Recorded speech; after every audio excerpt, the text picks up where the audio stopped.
the fourth lesson of the sixth Patriarch Platform Sutra. Yeah. So you have a copy of this book. Yeah? You can turn to the cover page, then we will commence our sharing. So this particular fourth lesson of the sixth Patriarch Platform Sutra was delivered by me at this Wu Ping Jing Sunday class. So this recording is based on a direct transcript from the recordings of the fourth lesson of the sixth Patriarch Platform Sutra class dated 19 September 2015. It's almost 6 years ago. Okay. Then I think after the transcript was done, we go to the Kayamita funds to get it printed on the 30th January 2018. Okay, so now we'll read the preface. Oh, sorry. We'll read the content first. So under the content, we have the preface, then acknowledgement, then the Sutra proper, fourth lesson of the sixth Patriarch Platform Sutra, dated 19. Here is dated as July 2015. So I also not very sure. It's either July or September. Never mind. Then after that we have our puja, then Sutra and Dhamma by me. Okay. So biodata, I just read through briefly for some who are new. So this is my biodata, briefly. Biodata of Brother Teo. Brother Teo graduated from the University of Malaya in civil engineering in the year 1979. He has been a spiritual practitioner come meditator since 1971. Since his retirement in 2001 from his engineering career, he has been sharing his understanding and experiences with those who are keen in their search for true happiness, peace, and liberation from birth and death, and all mental suffering, so that they can be a blessing to all of humanity. We are becoming a more virtuous, nobler, and wiser human being. He gives Dhamma talk and hosts meditation classes and retreats, and weekly Dhamma classes at various meditation centers, Buddhist society, and places that invited him. For more detail on Brother Teo's Dhamma activity and his Kayanamitas shapes grouping, please log on to his recently launched Dhamma website. But now it's already, I think the website is already at least 4 over years old. So you can log on to this http://brotherteo.com, broteo.com. Okay. Then under the preface, this is to acknowledge those who have helped out.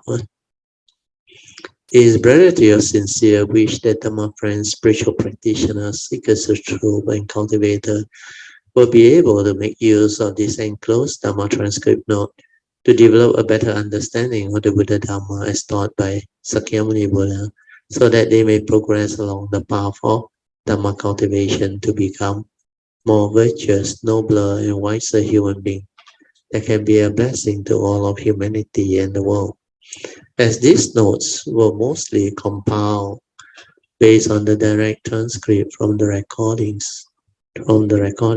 of the fourth lesson of the sixth Patriarch Platform Sutra, dated 19, must be July 2015. The text is aligned as closely as possible to the colloquial speech in the talk. However, some editorial amendment has been made to the text without detracting from the essence of the talk. It is hoped that readers are able to accordingly adjust themselves to better understand its true meaning and intent. A good way to do this is to listen to recording first before reading the transcript note. To listen to the recording means the audio file. You can log on to our brotio.com website under repository of Dhamma material or Google Brother Theo's Kayamita, a repository of Dhamma material, to view them, or alternatively download the below MP3 audio link. So this MP3 sometimes it may not work. So you try, if you can't get it, then you have to go to the website, brotio.com. Okay, acknowledgement. Is the donor's sincere intention that this Dhamma transcript notes be given free to those who are interested and have the affinity to receive them. I would like to take this opportunity to thank and rejoice in the generosity and wholesomeness of all those Dhamma friends of Kayamita who have donated and helped out in the transcription, typing, typesetting, formatting, proofreading, etc. to make this free distribution of Dhammadana possible. Special thanks should be given to Sister S.K. Hong Shit Kun, who had taken the initiative to develop the draft transcript for my subsequent editing, thereby enabling this Dhamma transcript book to be printed. So Sister S.K. Hong is from Singapore. By the power of this wholesomeness, may all beings be well and happy, free from all mental and physical sufferings and danger, and may there be love, peace, and joy deep within their hearts, and may it also pave the way for there to be causes and conditions for all Dhamma friends who have donated or help out in one way or another to realize their good and noble wishes or aspirations soon as possible with metta always. Gratitude. Okay, so now we can go to the Sutra sharing proper. Section 3, fourth lesson of the sixth Patriarch, Platform Sutra, dated 19 July 2015. 3.1 Puja. The usual puja chanting of the Mahayana tradition salutation, followed by Theravada tradition salutation, the taking of the three refuges, and the renewal of the five precepts was done. For detail, please do listen to the recording or refer to our lesson 2 or 3 transcript book. So this one, in order to save space, we don't repeat it anymore. Dhamma and Sutra by Patriarch. Just relax yourself, maintain some form of attention. Then we can start. We will continue from where we stopped.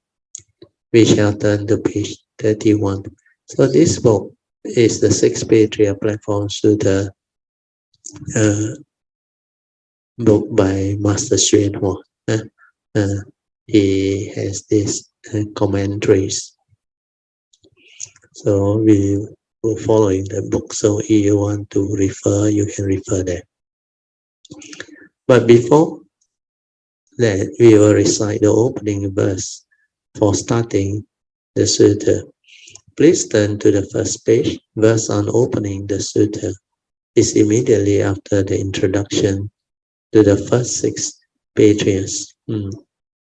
Verse for opening a sutra.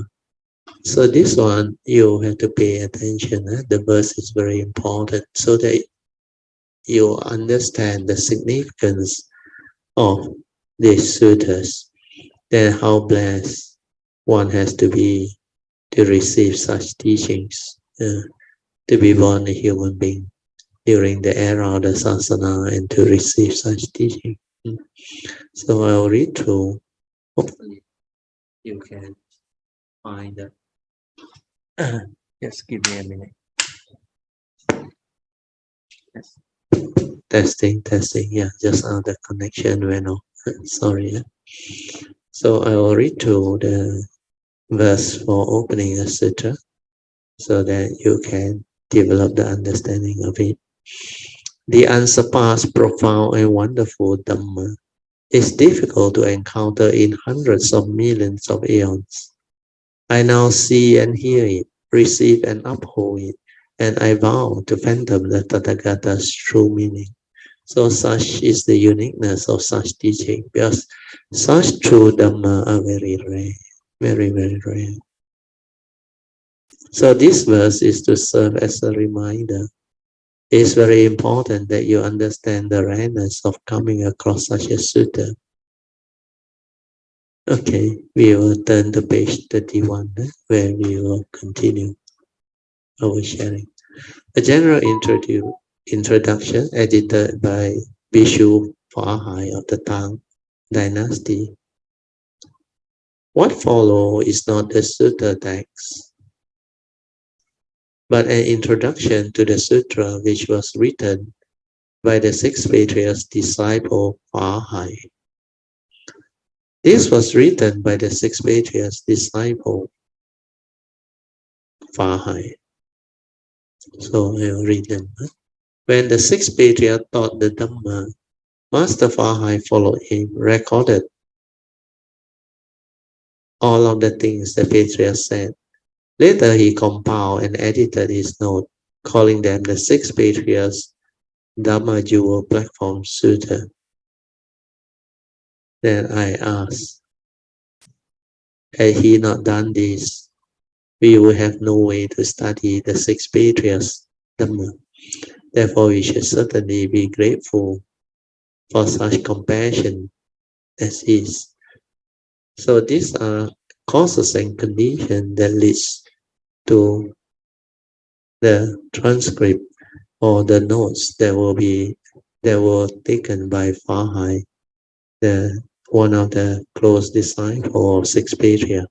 Otherwise, we will not have the sutra text as it is today. Now you understand why we also, on many occasions, express our gratitude towards Sister Yun Chan.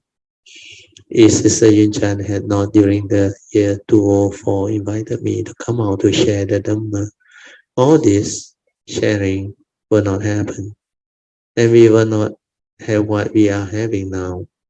If you look back, for those who don't have the understanding, you will not understand how all this can be possible. Just a simple request, that very insignificant but rather sincere request, can bring forth such changes, because at that time nobody knew me. Only my nature knew what is happening. Then because it happened, my nature finally consented. Actually, for the first 3 times, I sort of rejected her request via telling her, never mind, because every time people invite me to share at that time, the condition was not yet ready and not ripe as yet. I then say, it's okay, just let things be. When conditions are ready, things will manifest. That's why I said, never mind. Meaning, in a very subtle way, I say, not now. Then after the 3rd time, very strange, my nature inside knew something. Then it prompted me, via saying, hey, it's about time you come out to share. The conditions are already ready. So because of that, I reflected. Then I knew the reason why I refused to come out and share the Dhamma was because of my concern for the living beings. In a way, it is like the case of Sakyamuni Buddha. After Sakyamuni Buddha became fully enlightened underneath the Bodhi tree, he immediately reflected, and he knew what he had realized was too profound for living beings to understand. Hence the reason why he didn't even have the intention to share and teach. For the first 7 weeks after his enlightenment, he did nothing. He just went through the whole 7 weeks of conditions which were meant to be. Then after the 7 weeks, when he reflected on it, one of the Brahma up there Sahampati, who can read the Buddha's concern, came down and respectfully paid respect to Sakyamuni Buddha and requested Sakyamuni Buddha to share the Dhamma via saying, "There are some who have little dust in their eyes, who can understand you."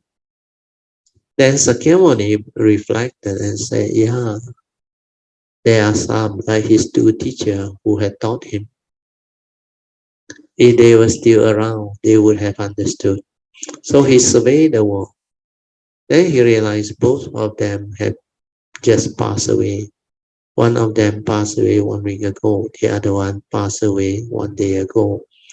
It was meant to be because of their views and opinions of enlightenment.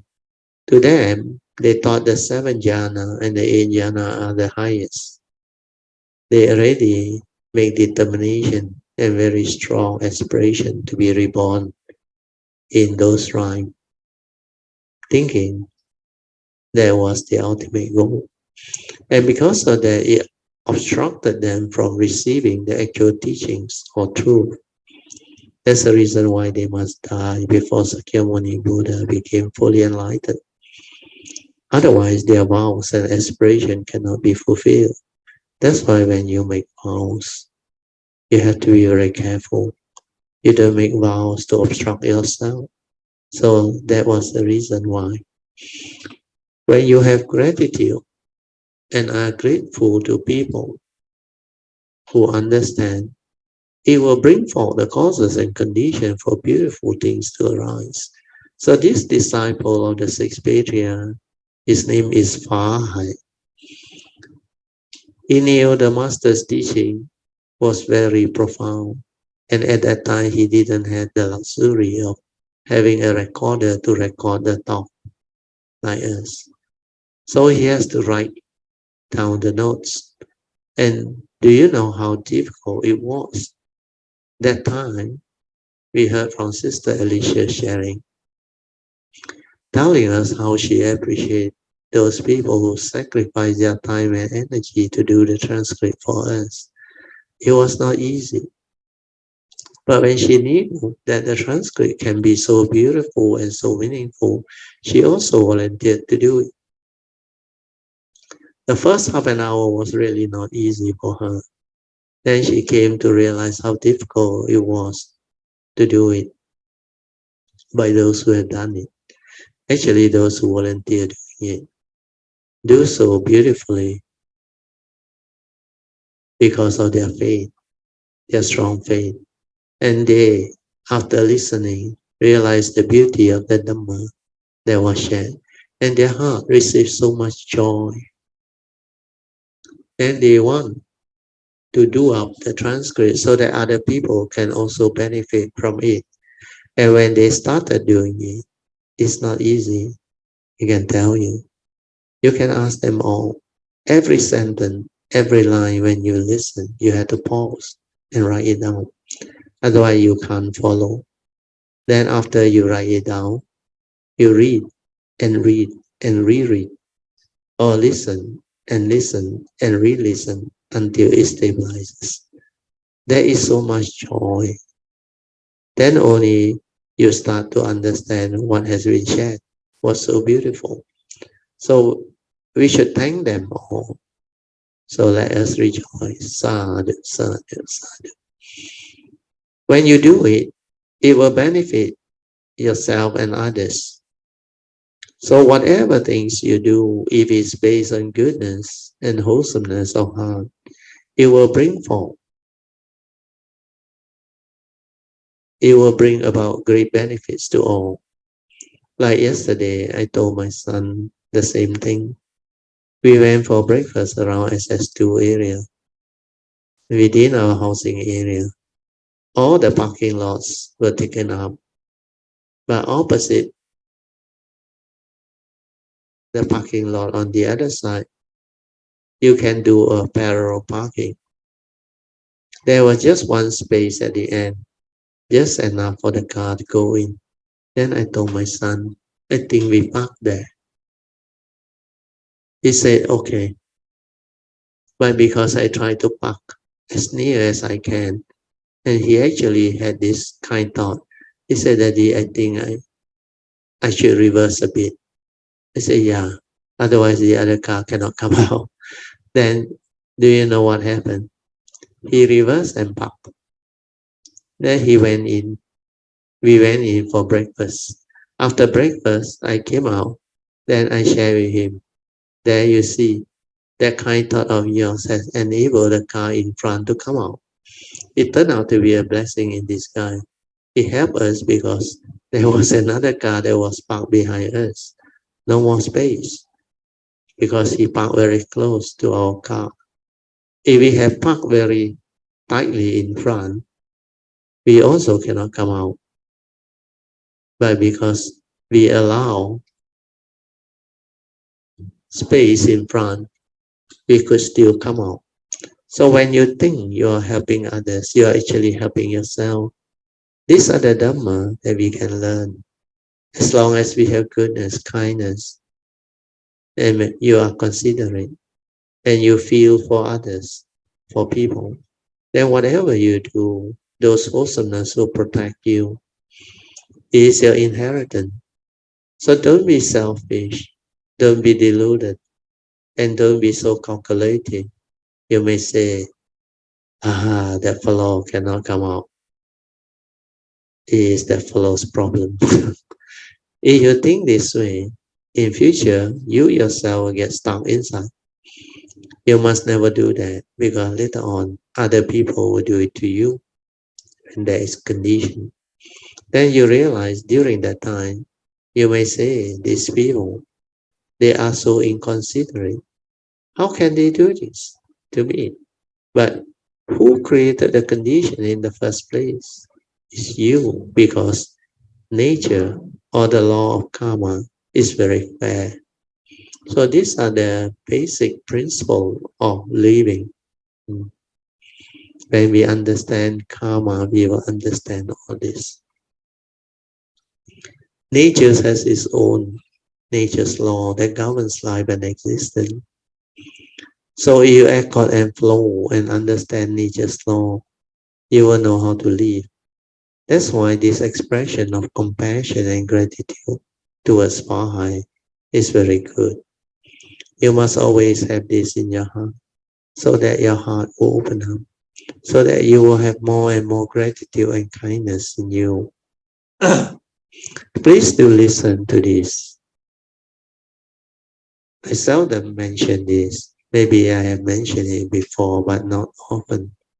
Ultimately, the real Dhamma, after you have cultivated it, will end up in only one way. You want to know whether you really have the Dhamma or not.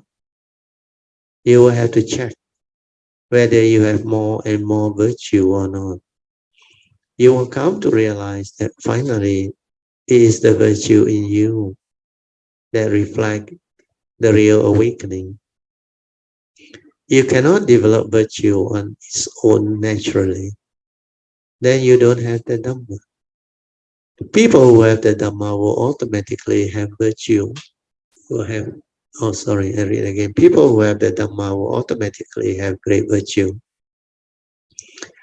Their mind, their nature, their hearts are very kind, very considerate, very sincere, full of gratitude, contentment, respect, understanding, goodness, and wholesome. This is very true. That's why I have to check whether you really have progress or not. It's very easy. You check whether you have become a more considerate, more compassionate, more kind-hearted person or not. Whether you have developed goodness, wholesomeness, understanding, virtue, contentment, and gratitude as your character. Well, these are the character that will arise. These are virtue born of wisdom and understanding. So bear this in mind. This is the bad check. The other one is check whether you are more heedful or not. You are more mindful throughout the day or not. You have less and less thought, more and more moment of awareness. and you are already more calm, more peaceful, more tranquil in your approach to life. Then when you are able to continuously live the heedful life instead of being heedless throughout the day, it means you have progress. When your mind does not stir and react so often, when you are able to be at peace with most situations in life and accept the reality of the moment more and more, it shows that you have the Dhamma, you have cultivated, you have improved. So when you have cultivated and developed the wisdom and the understanding, this wisdom and understanding will make you different. It will allow you to straighten your views. Once your views has been straightened, then you will not stir and react to sense experience like before. Most of the time, you are at peace. You are just aware. And because of that, that transformation will make you more and more calm, more and more aware within the moment. Then you will have more space between thought. Most of the time, your mind is just aware, specific phenomena awareness or spacious awareness without a center. And you only arise thought when you need to contemplate, reflect, do things, or share things, or help people. Apart from that, you are most of the time peaceful, aware. There is understanding, there is joy, there is Dhamma. So this is a very good check if you want to see or find out whether you have progress or not. Okay, we go back to the sharing. So when you cannot cultivate until you have all this virtue, it means you are still far from understanding the true Dhamma. When you think you are very good, your ego may still be very strong behind all your thought process because the true Dhamma has not been understood. You have not really developed a clear understanding. When you have the clear understanding, you will become very different. Your nature becomes different. It becomes very virtuous. It becomes very kind and very considerate. It can understand many things. Then it becomes like very sensitive. And it loses its selfishness. It loses this, what they call the egoic entity, the mark, the center from which it acts and moves. It slowly dissolves that center and become like you are nothing. You are insignificant. You are nobody. And then humility is automatically manifested. Then there is no mark of a self within who still wants to pursue this, pursue that, and weigh things, want and desire things. Even the subtle views and opinion of what should be and should not be is also no more. That one is still an ego, and this egoic mind is very subtle. When it can still stir and move in the slightest manner, it is still an egoic mind. You will penetrate all this as you cultivate. You will understand it very clearly. The slightest movement within is due to the stirring of the mind. That's why that movement, if it is really nothing, everything will become still, silent, and there will be no movement at all. That's why the Mandarin saying, "Qi Xing Dong Nian" is a very good way, a very good expression of the mind's movement. It means when mind arises, thinking or thought activity arise, then the first two, paticca samuppada or dependent origination link,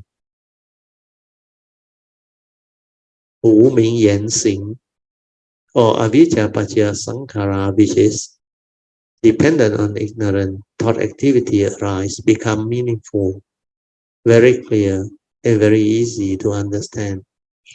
The moment you stir the mind, you arise the mundane mind, the thinking mind. Then you create sankhara activity. That's the reason why the Buddha said avijja paccaya sankhara. So the Mandarin word here is 没有无明，心就不会起. So the meaning is, if you don't have ignorance, there will be no mental activity or arising of the mundane mind. Reason why 起心 is because of 无明. Hence, the saying by 伯颜长老 I remember, 无明言行. So 起心动念念头 activity of mind arises because you arise the mind, the egoic mind that wants to know, wants to do things, wants to experience. That will allow you to understand clearly that mind is the forerunner of all things. Mind is chief. When mind arises, everything arises. Everything comes to be. And for mind to arise, there must be the five aggregates of form and mind. A karmically conditioned vehicle and tool for you to come to this existential world. Otherwise, without contact upon the sense basis, there is no arising of consciousness. And when consciousness comes to be, just like what we shared at Brother Tew and Sister Padmasree's house dana, upon contact, consciousness come to be. Then the content of consciousness, based on your views, opinion, and conditioning, went in to arise the thought. That's how you know the world. That's how you interact with the world. That's how creation comes to be. That's why mind is the forerunner of all things. Mind is chief. When mind arises, everything comes to be. You will come to understand how you function as a human being, how you perceive the world, how you know the world, and how you interact with the world. Without the senses, you cannot function. So the consciousness that arises via contact with the senses are the conditioned mind, the mundane thinking mind. That's why it is the forerunner of all things. Without this, you cannot know the world. Without this, you cannot interact with the world. Without this, you are nothing. You are nobody. But when this arises, everything arises. The egoic mind arises. The evil arises. The mental hindrance arises. The Dhamma arises. And everything else, via content of consciousness, arise. And they become like real. So the Maya teaching is also very profound. Somehow, the English words do not have the ability to carry those meaning through, not as clearly as Mandarin words. The Mandarin words about the mind, 一切为心造, is very good and very profound. Whereas if you use the English word to express the same meaning, you will have to use two sentences instead of one because of the expression. Everything arises from the mind, doesn't carry the same meaning as the Mandarin version of 一切为心造, isn't it? Everything arises from the mind. You don't have much idea what it is. But in Mandarin, 一切为心造 means mind created them all. Everything arises from the mind because this mind is a conditioned arising mind that creates 心造成的. Then the meaning becomes clear when you understand. But the Buddha had to explain it. That's why he said mind is the forerunner of all things. He has to come out with those words first. Mind is the forerunner of all things. mind is chief. When mind arises, everything else arises. That's why in the English language, it can't give you the similar clear meaning until I explain who are you, what are you, and how you function as a human being. And through your senses, how you know the world. Then what is mind? The five aggregates of form and mind, etc. Not until these are explained. Dhammapada verse 1 and 2 do not reflect this clear meaning. But for Mahayana, it is very different because the meaning really stand out clearly. They cultivate direct via the true mind. They don't want to go through the form Dhamma.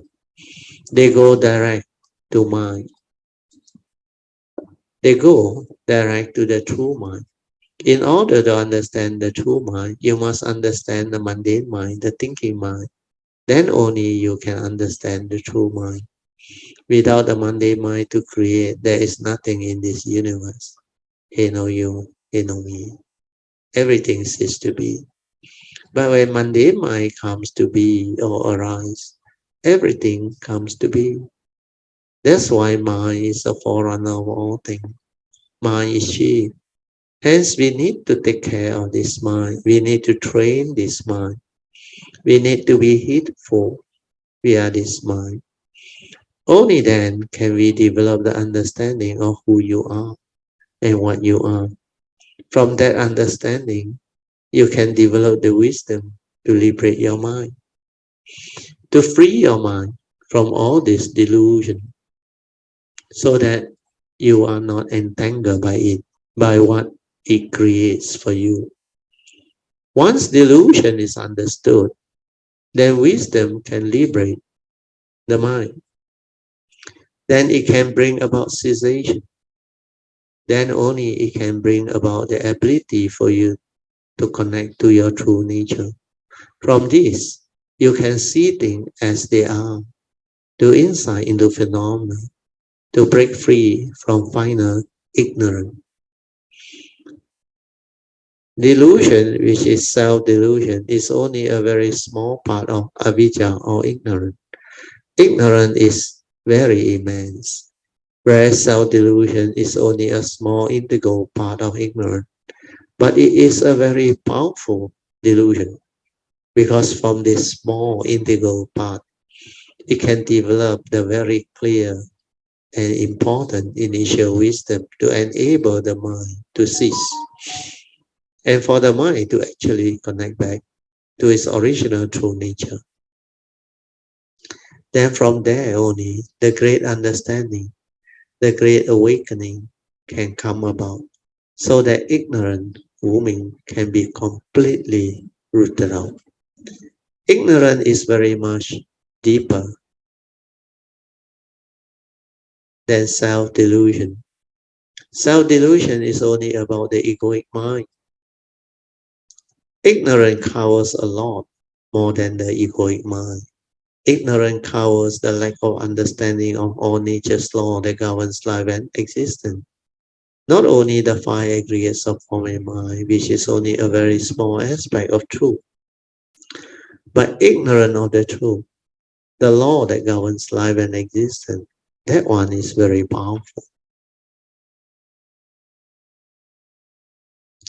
That's why you must have wisdom to understand the law of karma, karma niyama, the law of mind, chitta niyama, and the law of dhamma, dhamma niyama. Then you must also penetrate the other nature's law, even the scientific law, so that you can understand how the elements come about, how consciousness come about, and how all the various electromagnetic forces come about, including gravity. Then there is a lot more that are related to consciousness, beyond mind, beyond thought. There is this pure awareness or consciousness. Consciousness is a very powerful dimension that has never been penetrated by the thought. That is beyond thought, beyond mind. the pure consciousness, the pure awareness, the pure mind, the true nature, the true mind. All this require a lot of meditative understanding. Okay, now we shall move on. After explaining that part, we shall move on to the second paragraph. Dharma Master Fahai's lay name was Zhang. In Mandarin is Zhang, which is the same as my surname. Some call it Chong, some call it Zhang. Here they pronounce it as Chang. In Hokkien they call it Tio. So when they ask you what your surname is, you say Tio. Tio means Zhang in Mandarin. In Hakka it's Chong. So depending on which dialect, it's pronounced differently. And his common name is Wen Yun, or was Wen Yun. I got a university classmate, his daughter is also Wen Yun, but her surname is Lo. That one is Lo Wen Yun, not Zhang Wen Yun. He was a native of Zhujiang, which is about 10 miles from Nanhua Monastery. He was a room-entering disciple. What is a room-entering disciple?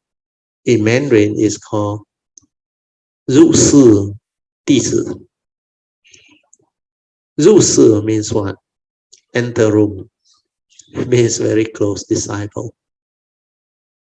That's why the translation, I can tell you, it's not easy to understand. So the dialect is liabo kiwa, you catch no ball. Room entering disciples sound like our Malaysian English. The taxi driver say, my brake no eat. For that one, the Englishman also cannot understand. And they might wonder, what? Your brake also need to eat?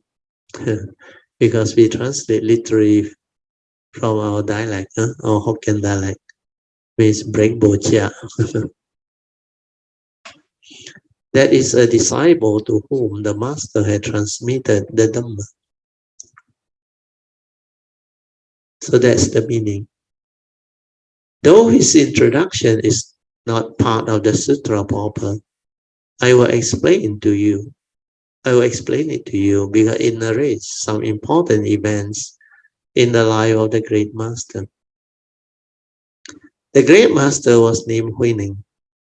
His father was of the Lu family and had the personal name Xing Tao. His mother was of the Li family. The master was born on the 8th day of the second moon of the year Wushu, the 12th year of Chen Guan range of the Tang Dynasty, AD 638. At that time, a beam of light ascended into space, and a strange fragrance filled the room.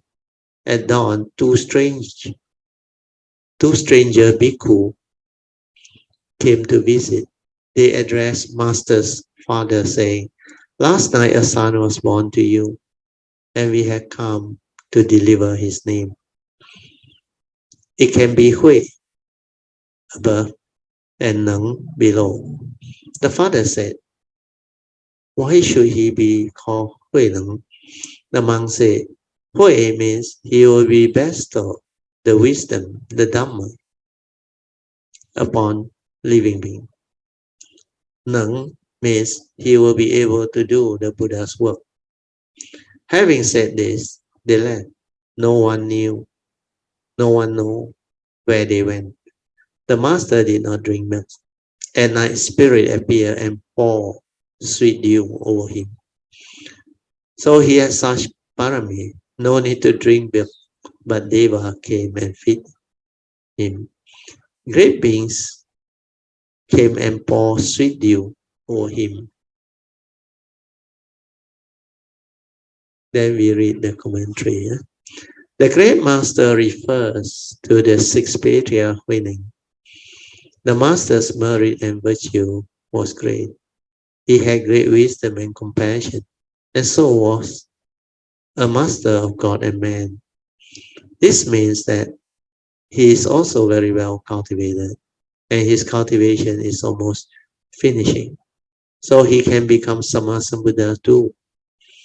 When one is alive, one has a personal name. After one dies, that name is avoided. Hence, it is called a personal name, a name which is not spoken. When the great master's mother gave birth to him, a fine beam of light arose, like that which the Buddha emits from his forehead. A strange fragrant incense, which had never been smelled before, filled the room. At dawn, the heavens are half dark and half lighted. Chu Si, in the Song of Household Affair, wrote, at dawn, got up, sprinkled, and sweep the hall. The inside and outside, you must clean it all. In China at that time, there was no linoleum. In the morning, people sprinkle water on the mud floor, wait a bit, and then sweep their houses clean inside and out. The two stranger bhikkhu were quite different from ordinary people. They were like the fourth patriarch, who by merely opening his eye caused everyone to tremble in fright.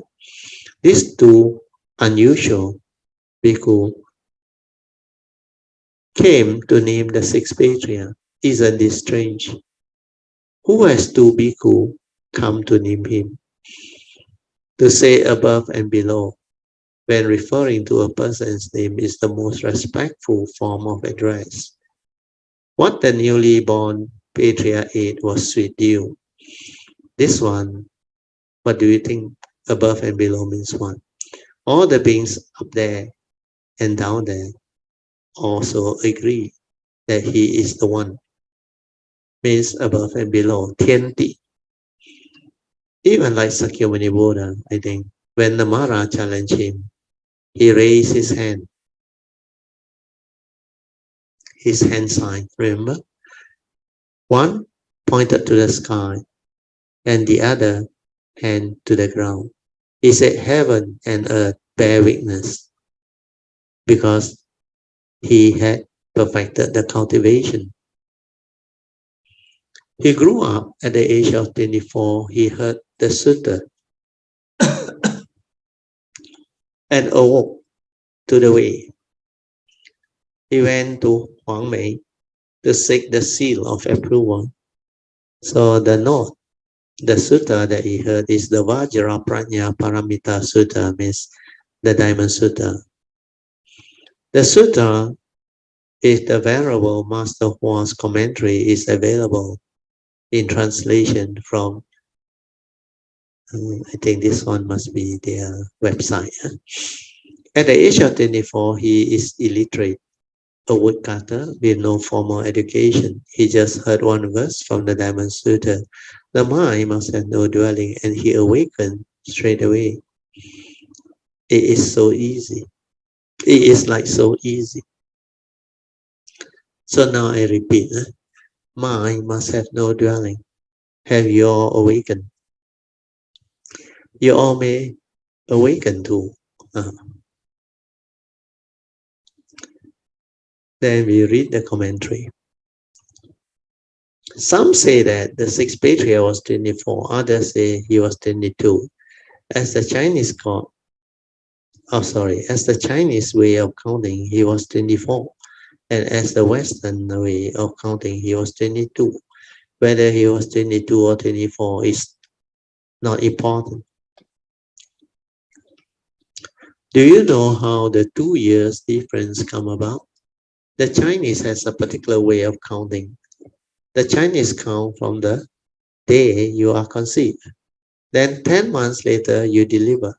So actually, the moment you are born, you are almost 1 year old already. Then end of the year, you are another year older. So you may be 1 month or 2 months old only, but actually 2 years old already according to Chinese tradition. Like my case, I was born in the October month. The moment I was born, I'm 1 year old. By end December or Chinese New Year in January, I'm already 2 years old. I was only 3 months old or thereabout, but I already 2 years old. That's why I had to add two. During funerals, sometimes they add two. It's not wrong. Not to say that they want to lengthen the deceased life, it's because you are conceived in the womb. It can be between 7 to 10 months, sometimes 11 months. Then there are some who are born into the world prematurely. They have to go through certain type of cesarean birth to prevent harming the mother. Sometimes the fetus gets too big, very difficult to deliver. Then sometimes it's because of miscarriage or whatever. They have to do a cesarean straight away to induce the birth. When the sixth patriarch heard the layman recite the Diamond Sutra enriched the life, one should produce that thought which is nowhere supported. He was immediately enlightened. This is another way of putting it. It means a mind with no dwelling. Do you remember? And can you all understand? I think by now you should be able to. You can also awaken if you have the parami. We have gone through this. Anybody who wants to try, come, you can try. What is the meaning of the mind must have no dwelling? Maybe we put it the other way around. What is the mind that dwells? We have gone through this in the Tuesday class, Thursday class. I'm not very sure. It's either the Tuesday or Thursday class. Sunday class, I think we have also gone through this. What is the meaning of a mind that dwells? Is your mind dwelling at any one time? Yeah, dwell everywhere, isn't it? Like this table. How do you know this is a table? How? You perceive it through your seeing consciousness, then retrieve from memory. So that mundane mind, which is condition arising, dwell on this table. That's why you dwell everywhere. Hearing something, you also dwell. Seeing something, you also dwell. How to have a mind that does not dwell? The mind must have no dwelling means what? It must not hold on to anything. It must not perceive anything. How to have that type of mind? Yes, awareness or sati. What is sati? Sati is awareness before the knowing. So before you know, you don't perceive anything. Hence, you don't dwell. That's why the direct seeing, the pure perception, the awareness of it, seeing things as they are. In that case, you are not dwelling. It's just conscious, just aware. Then we go on to the third part. What does the Surangama Sutta say? 404. I think we stop here. Huh?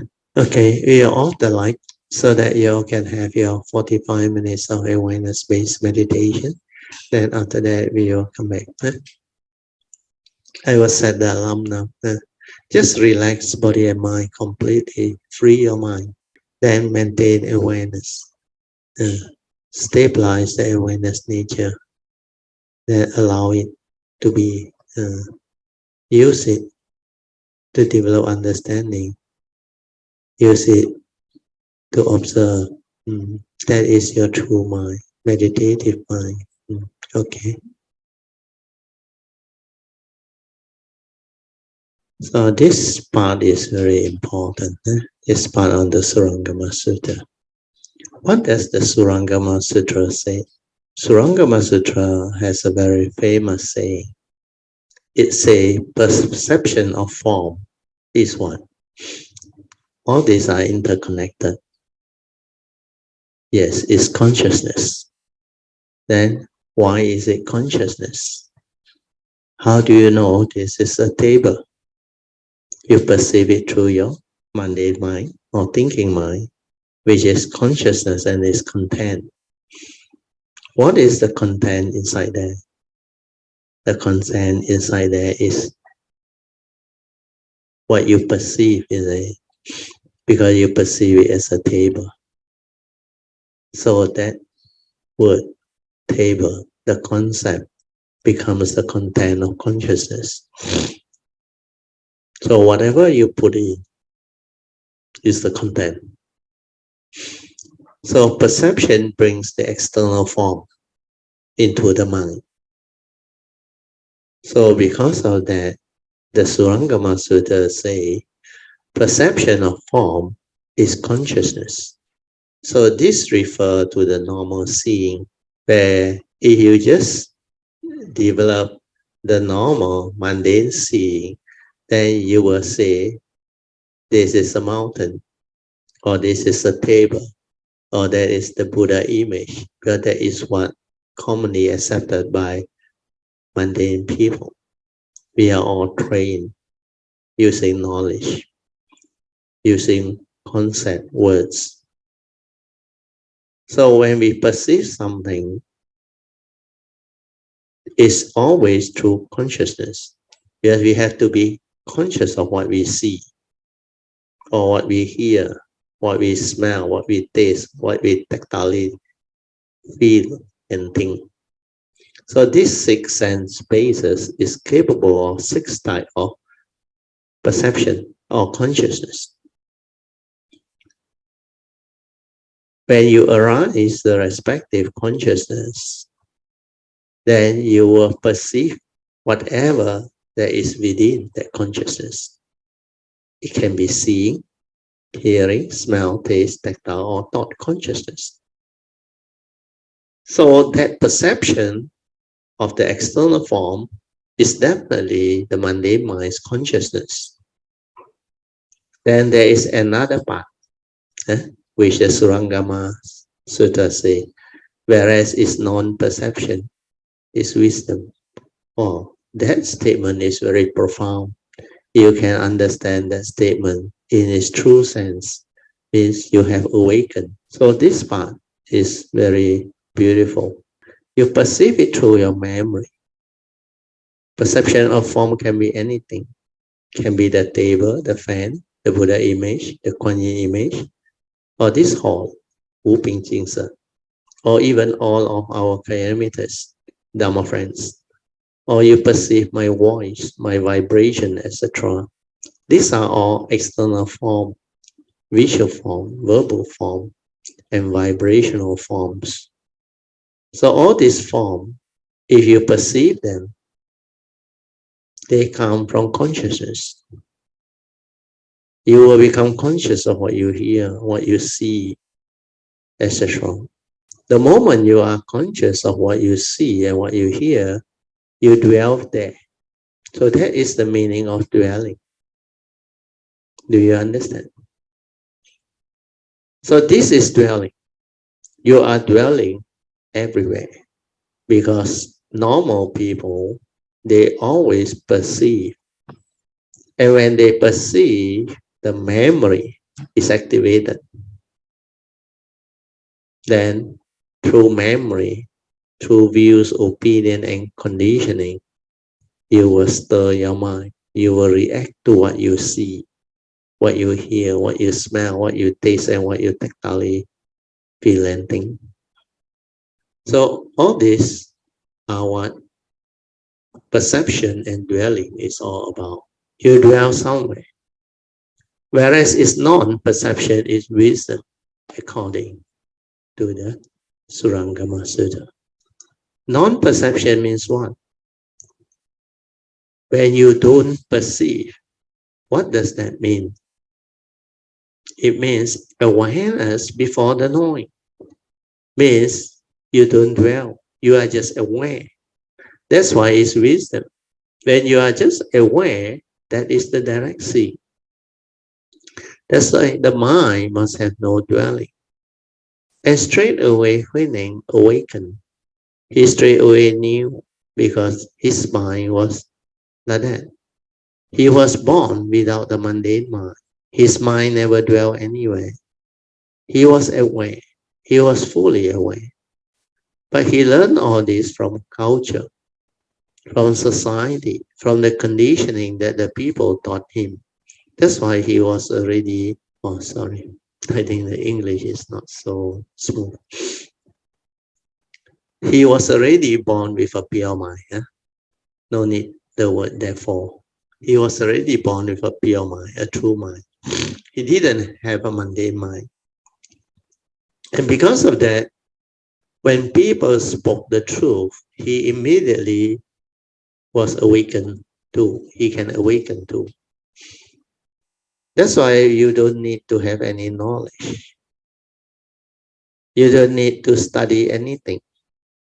The moment you hear the truth, if your mind state is already transformed, you will understand truth. That's why Dhamma is to be realized. You cannot think about it. You have to awaken to it. To awaken means you cultivate until your silent mind insight into phenomena or awaken. If that mind is the true mind, then you will understand. That's why I always say, when you meditate, don't try to know. If you try to know, it's always the thought. It's the thinking mind. And the mind cannot know. That mind is always knowledge-based because it is the thought. Do you understand? In order to understand, you have to be silent without thought. That's why Huineng knew this is what it is. The mind must have no dwelling. It must not dwell anywhere. The moment you perceive something, you dwell there. What is the phenomenon? Anything that is perceivable by the mind is a phenomenon. Anything that is perceivable by the mind is a dwelling by the mind. That's why your six sense are very powerful. You dwell everywhere. You give meaning everywhere. That's how you stir your mind. That's how you create duality. You are very active at the thought level. Your mundane mind is heedlessly thinking, creating, reacting, stirring. That's how delusion sets in, because you cannot understand. You cannot see things as they are. You use a lot of words, a lot of concepts. You are subject to a lot of conditioning, giving rise to all the views and opinions. Then you have fear, you have insecurity, you have anxiety, you have your likes and dislikes, pleasant and unpleasant sense experiences. You create so much mental states and movement, all because of delusion, self-delusion, satiety.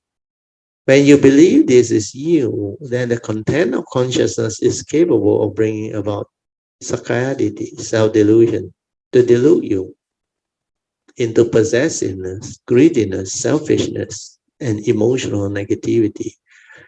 That's why you will have all this fear, worry, anxiety, sorrow, and lamentation, followed by insecurity and the lack of peace. All this come about through your own ignorance and delusion. So this is what we call mental suffering, mental affliction, dukkha.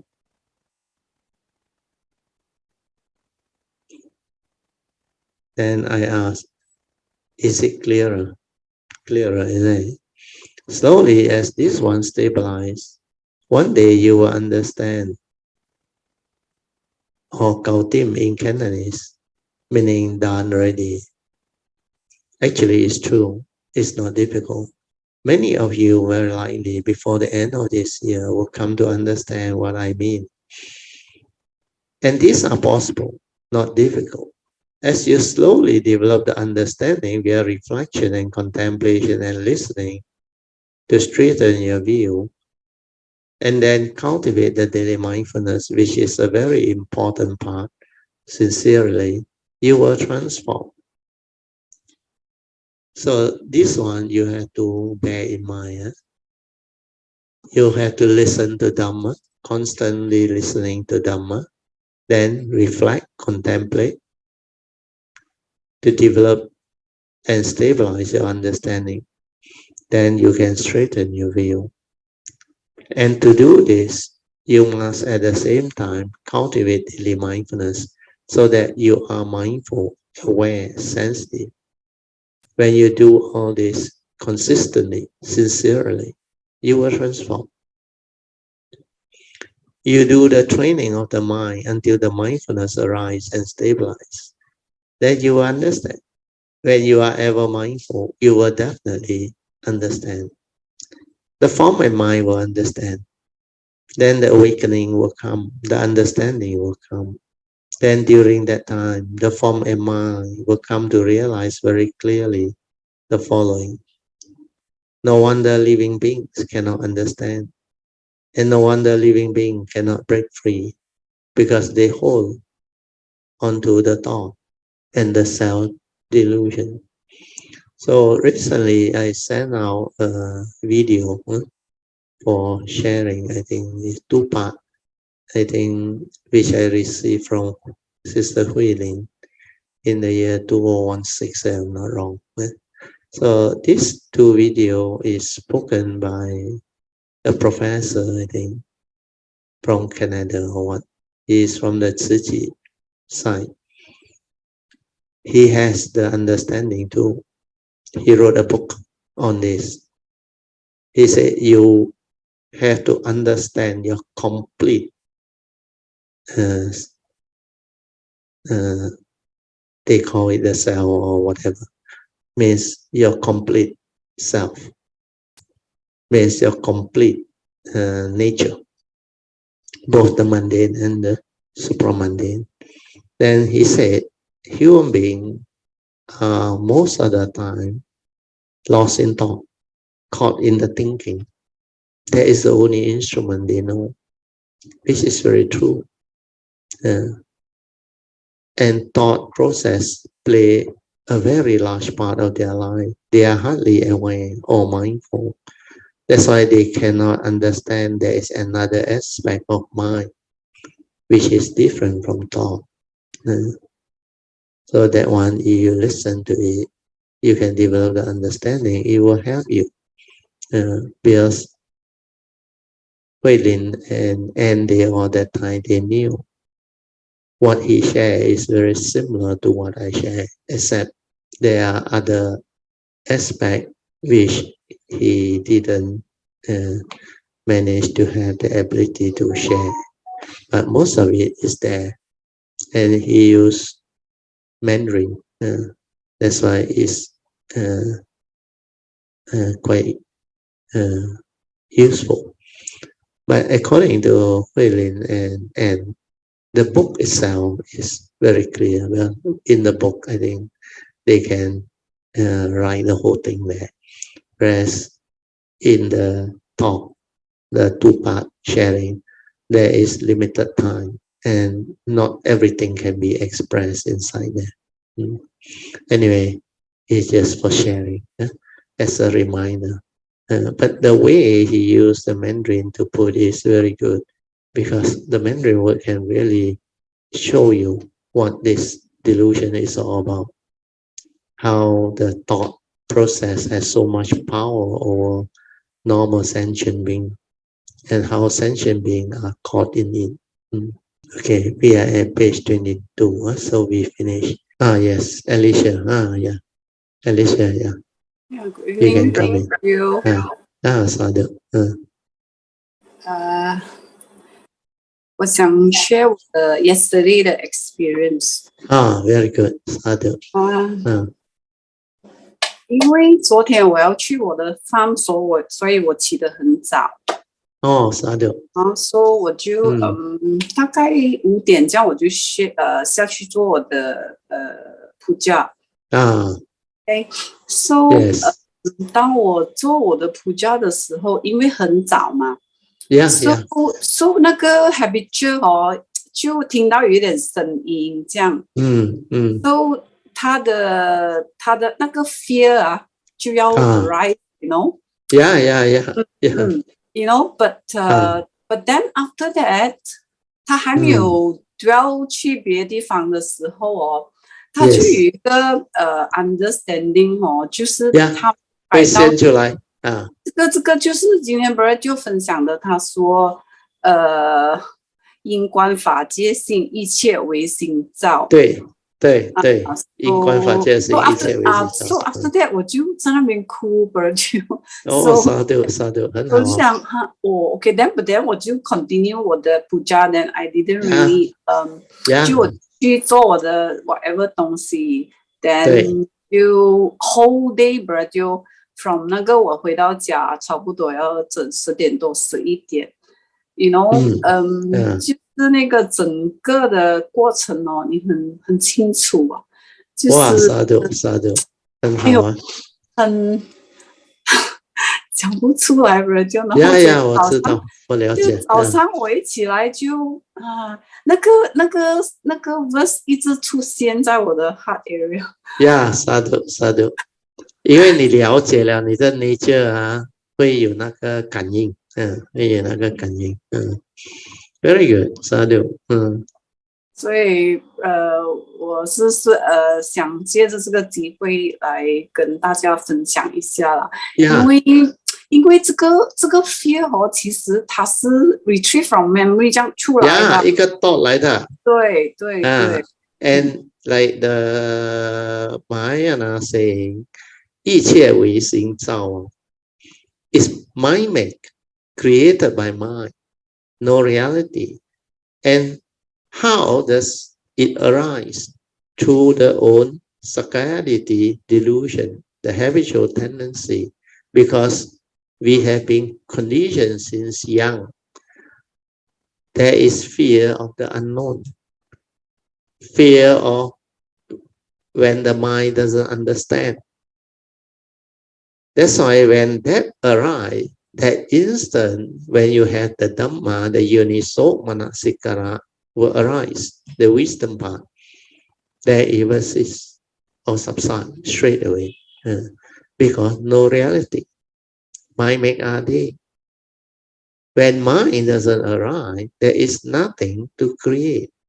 And fear is a condition arising emotion, which is part of Sankara activity.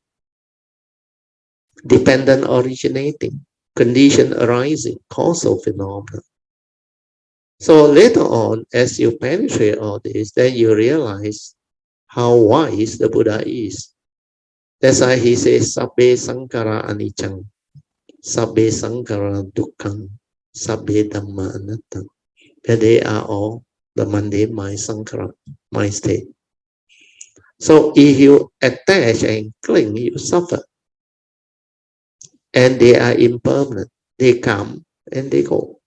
If through self-delusion, you attach, cling, and give meaning, project, then the mind stir and react to views, opinion, and conditioning.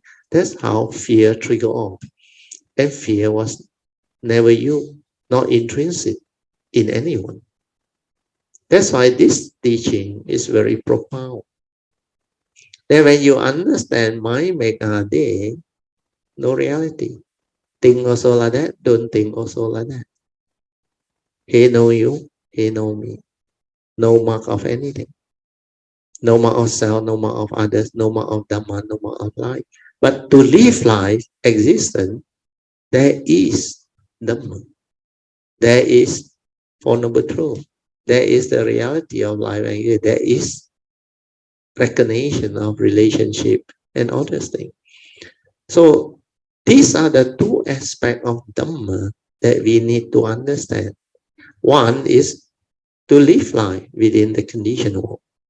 The other one is to realize the unconditioned wisdom so that we are not deluded, we are not trapped, so that our mundane mind cannot deceive us anymore. That is what the Dhamma is. That's why as you go through, you will have more and more of this understanding, and you will have a lot of joy that life can become so meaningful and so beautiful because of the basic understanding of very basic Dhamma about the mind. Where we understand mind, sinh về cân bằng, we understand Dhamma because everything that arises comes from mind. And the two aspects of mind can lead to the direct seeing. They said today's sharing is very good. You should go back and read through it again. So this understanding is very, very good. Today's sharing, initial part is about gratitude, virtue, kindness, and all those things. If you cultivate correctly, you will have all this.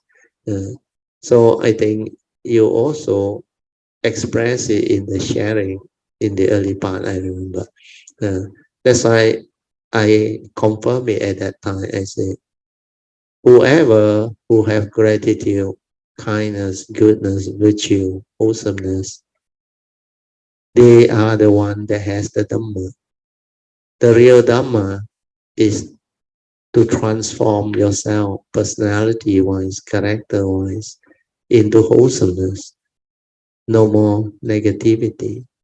There is only understanding, contentment, kindness, gratitude, respect. Then we think for others.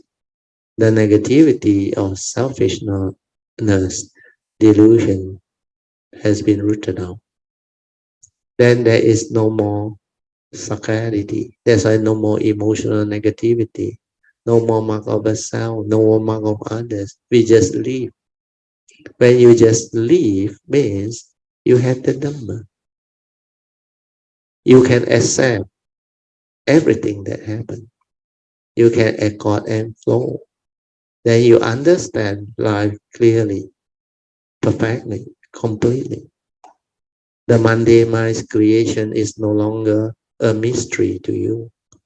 It's no longer something that can deceive you into grasping, clinging, holding on to things. You will never stir your mind anymore, get yourself entangled anymore. So all these are the beauty of the teaching. That's why what we share today and what Alicia experienced is very, very interesting and very beautiful. Very good, Alicia. Continue. 还有什么沙雕？是你刚才做那个前面那个 sharing 的时候 I was full of joy also because yeah. 因为我现在开始明白 Brother Dew 的 teaching. Yes. So 慢慢的我会努力的学习。Yeah. 因为你有那个 understanding 嘛 ，that's why it will help you. That's why 你会有那个 joy, 欢喜心 and all those things. Very good. 是的 ，Brother Dew， 因为talking about 那个 stirring of the mind 哦，其实以前我都很怕 base 的，可是后来我理解到的是，当你面对那个事情的时候，然后你去contemplate，然后你知道怎样的去come out of it， 那个是最重要的。然后因为你在那个 Sankara 的 moment 的时候哦，你会很 dukkha， 我叫 suffering。因为那个很有那个 mind state 的 suffering 哦。The mind that doesn't understand get trapped, get entangled. That's why they call it affliction. It afflicts you. That's why 很辛苦的，逃不出来的。They can't come out of it. So when you have the understanding, it is the wisdom and the understanding that frees you and allow you to come out. That's why there is a lot of joy. After that, it has no more power over you. Sankara does not deceive you anymore. the mundane mind's creation, everything has been understood, clearly understood. Then the seeing, the mundane seeing versus the direct seeing. Then finally, the ultimate seeing. The three levels of seeing all will become clear as you cultivate. True, very true. 很奥妙, very beautiful. Yeah. 真的不可思议 Yeah, 不可思议。就是还有就是，自从我发了那个愿说要帮这些这样的众生之后呢，我身边好多这种这样的，就是比我的家人里面或者我周边的，就我住的地方，都有好几个这样子的。就是这样子的 ，for me to go through and then 去怎样去帮他们。对对对对。所以我觉得只要我们发愿，然后那个达妈或者那个什么就会manifest 给我。Manifest is causes and condition for you to develop the understanding and do the work. That's why 愿力很重要。The vows. 这个就是行菩萨道咯，走菩萨道咯。对，所以我觉得哇，原来我 happen 哦，我越来越觉得啊，反正当你有事情发生的时候，你就不要 panic， 或者你不要去有 negativity 哦。Yes, that one is the most important understanding. 好像他自己会 unfold 哦。Yeah， 给你自己亲身去体验和目睹哦。哇，所有的法是怎么样升起，然后你就哇，你更加想精进的去怎么样讲，去知道一切法，然后才能够自利利他。Sadhu, very good. 对，就是这样。The Dhamma unlock the secret of life. Yes. Then free the mind from entanglement, delusion. That's why 佛法的奥妙就是它有这个智慧的本事or ability to free the mind of living being. Otherwise, the living being cannot come out of it. Then the ability to be at peace with every moment, every instant is very important. That's why without Dhamma, you cannot come to terms with the reality. And when you cannot come to terms with the reality, it means you don't have wisdom, you don't have Dhamma, you don't have love. When you have wisdom, Dhamma, and love, you can come to terms with anything that happens, whatever life situation, where that is the reality. Then you will know how to act. Act according to understanding. You act when there is condition to act. When there is no condition, you just silent, accord and flow. Accept the movement, be with it, and cease. So all this understanding is very beautiful. Like you mentioned just now, you will know how to unentangle yourself, free yourself, and come up with it. And most important thing about Dhamma practice and cultivation is to develop the wisdom and the understanding to come out of all this affliction and entanglement. And the mind can only free when you really have the wisdom and the understanding. Yoniso manasikara, like you mentioned just now, when you can understand the profound Dhamma. Mind is the forerunner of all things. Mind is chief. When mind arises, all things arise. So all these are Sankara activity creation from the mind. And all of Sankara is dependent originating, condition arising, impermanent. That's why if you grasp and cling, it will lead to suffering. Where you want things your way, which is not nature's way.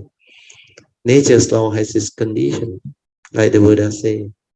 When condition is already like that, things will be like that.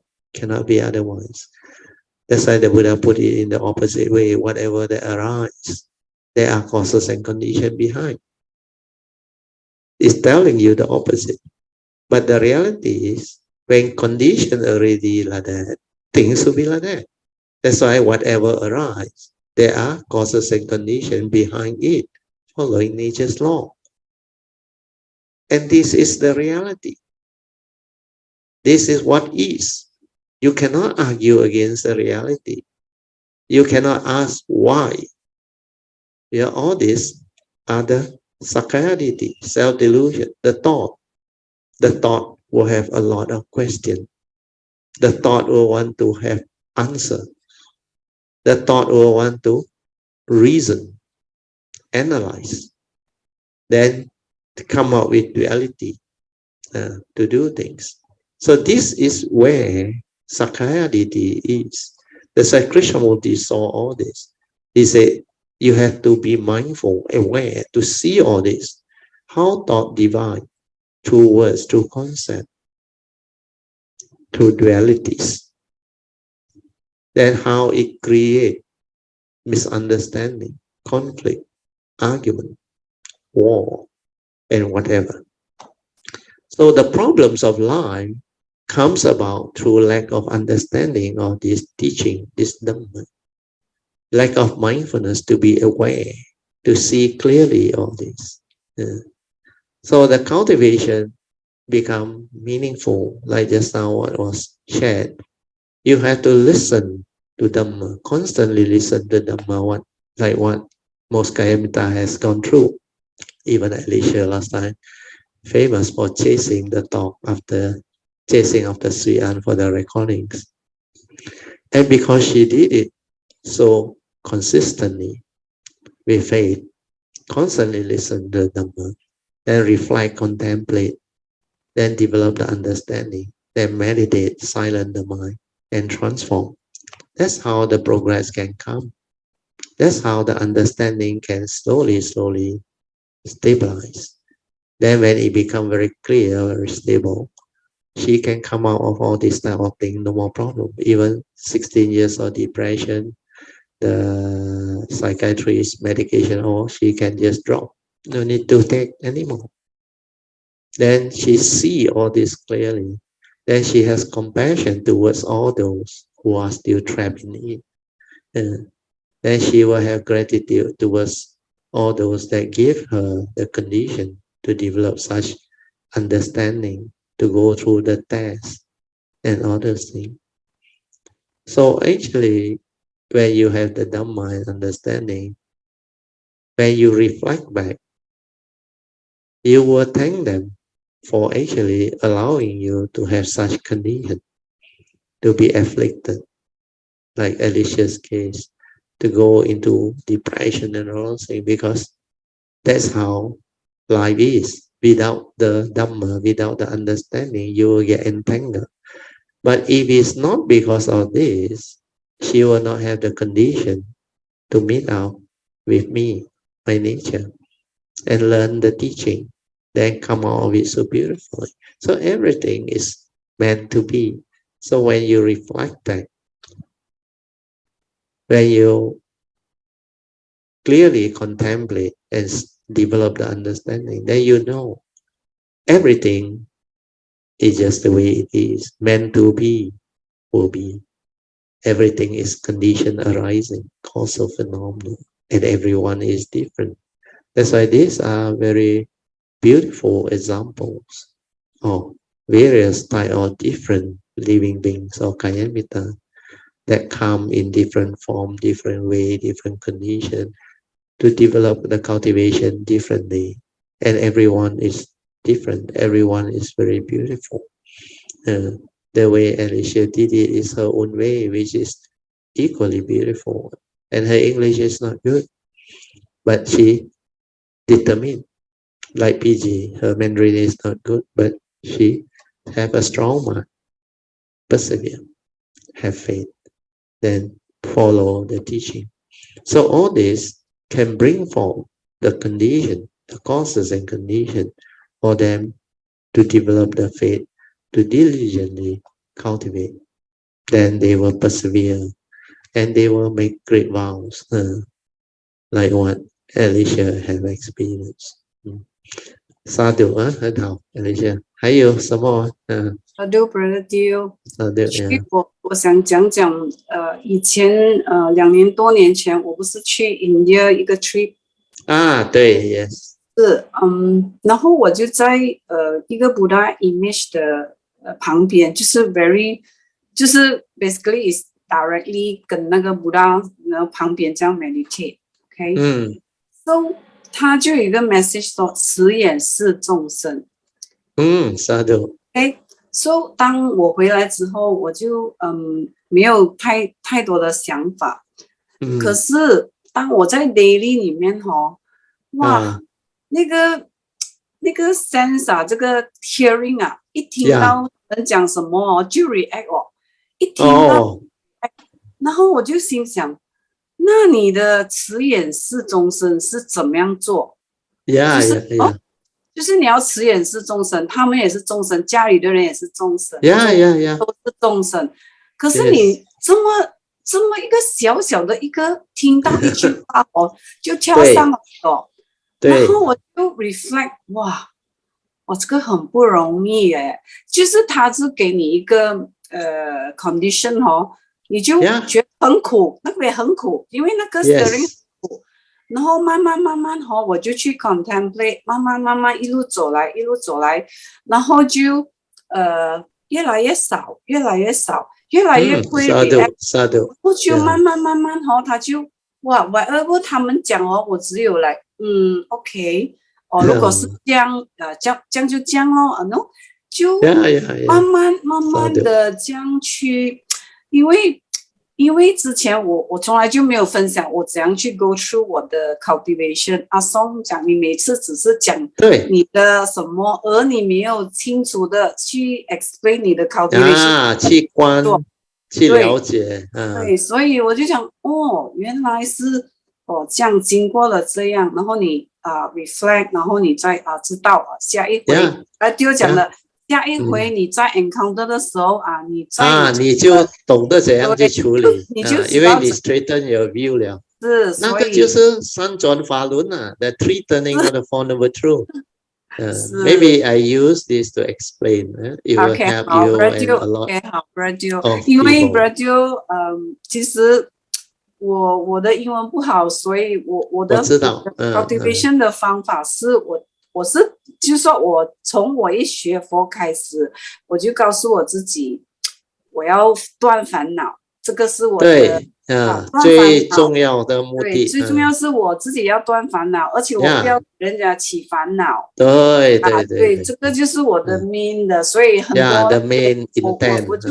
我就不大会去，然后那些Dharma words 我不大会。所以我会替你 explain。这就是那个三转法轮 ，the three turnings of the Four Noble Truths. That's why under the three turning, the Buddha, under the first turning of the First Noble Truth, he said, there is this noble truth or dukkha. Then he explained, what is this noble truth? The reality of life and existence, the 8 conditions. After he explained that first one, which most Kayamita has, where you have listened, the 8 conditions, birth, old age, sickness, and death. Separation from your loved one, separation from things that you hold on to, separation from whatever that you cling on to.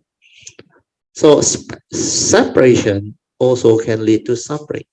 The Buddha said that when you are with people whom you don't like, when you cannot get what you want, these are suffering. Then in short, is your attachment to the 5 aggregate of form and mind that he called dukkha. So this one, most people learn it as knowledge, Dhamma knowledge. They cannot apply because they didn't reflect, they didn't contemplate, they didn't straighten their view, they didn't apply the Dhamma in daily life. So under the second turning, the Buddha said, 这是苦鲁因之 This is dukkha. This is suffering. Suffering is to be understood. Why did the Buddha say that? Why must I understand it?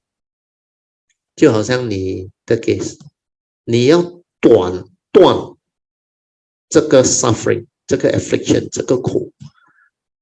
如果你不能够断掉这个苦，你就会 suffer. You will go through life in a miserable way with a lot of affliction, suffering, misery, fear, worry, anxiety, sorrow, and lamentation. But once you have the ability to sever it, means the cause of arising of this suffering is to be understood, then you must 断掉, abandon it, or sever it. So all these are the first and second noble truth, three turnings. So under the second turning of the first noble truth, you will have to reflect and contemplate. Why did the Buddha say birth is suffering? That's why I say you contemplate, you throw out the inquiry, what is birth? Then you recollect the birth process. If you are a mother before, you give birth before, it's very easy to understand. Even if you have not, you can reflect on real life understanding. You can read up on it and develop the understanding. So this is contemplation. Then you realize, yeah, birth itself is not necessarily always a happy occasion, because birth can bring about problem, suffering, affliction, and misery when the birth is not normal, when there is complication during birth. Then as you live life, as you go through life, you also come to know with birth come old age, sickness, and death. The other condition of the first noble truth reality. So all this will lead to suffering, affliction. If I don't have the wisdom and the understanding, I will get myself entangled. That's why I must understand the reality of birth. So as I reflect and contemplate, then I know these are realities. When it arises, if you don't have wisdom, if you attach and cling, you will become afflicted, miserable. So how not to attach and cling? You have to understand what the Buddha meant. In the 5 daily contemplation, the Buddha said, this nature of ours is of the nature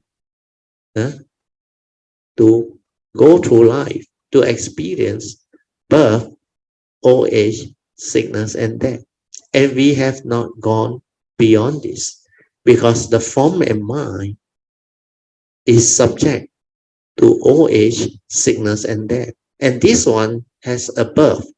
The condition behind is arising. That's why it's called birth. So this body of mind, that body is not your nature. That body is just a physical body element with the consciousness trapped inside. It goes the way of nature. That's why the Buddha said this one will grow, will get old, get sick, and finally die. Or it has not gone beyond old age, sickness, birth, and death. So when you understand this, your mind becomes different. You will not attach to this physical body deludedly.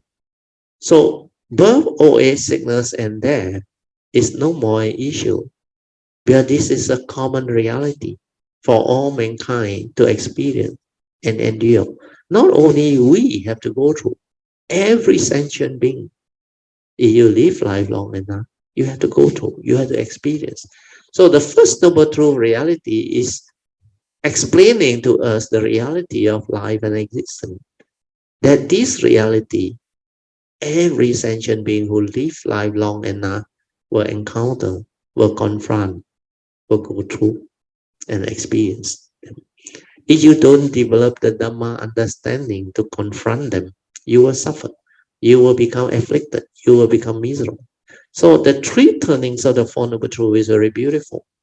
First turning is the Noble Truth of Dukkha, as proclaimed by the Buddha, the proclamation of truth, this reality, the 8th reality of life and existence. So when I understand this reality, I can develop the understanding. That's why I look back. Why did the Buddha ask me to develop the 5 daily contemplation?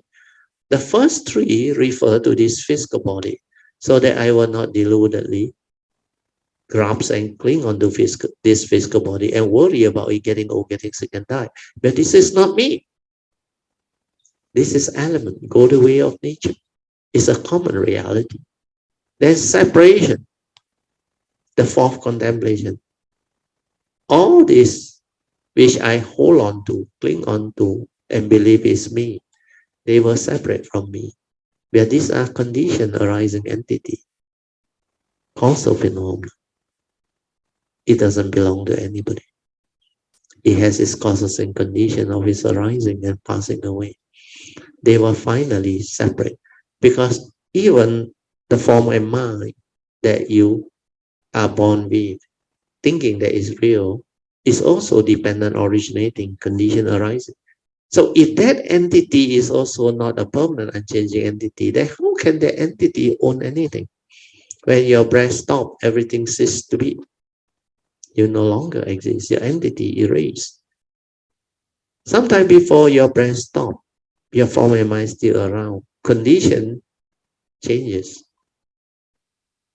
Then all these things that you think you own can separate from you, your loved one, your prized possession, your wealth, your property, your whatever business, your reputation. They can just cease to be, no longer yours. So all these are the reality. Then the last one is about law of karma. We are born of our karma, heir to our karma, conditions supported by our karma. We are what we are because of our karma. And when you understand all this, you will know how to cultivate. You will know how to free your mind. You will know how to develop the condition for the good life. That's why the 5 daily contemplation is very important. And this one you have to constantly reflect and contemplate. The 8 conditions. So after you have gone into all this, your wisdom, your understanding will stabilize.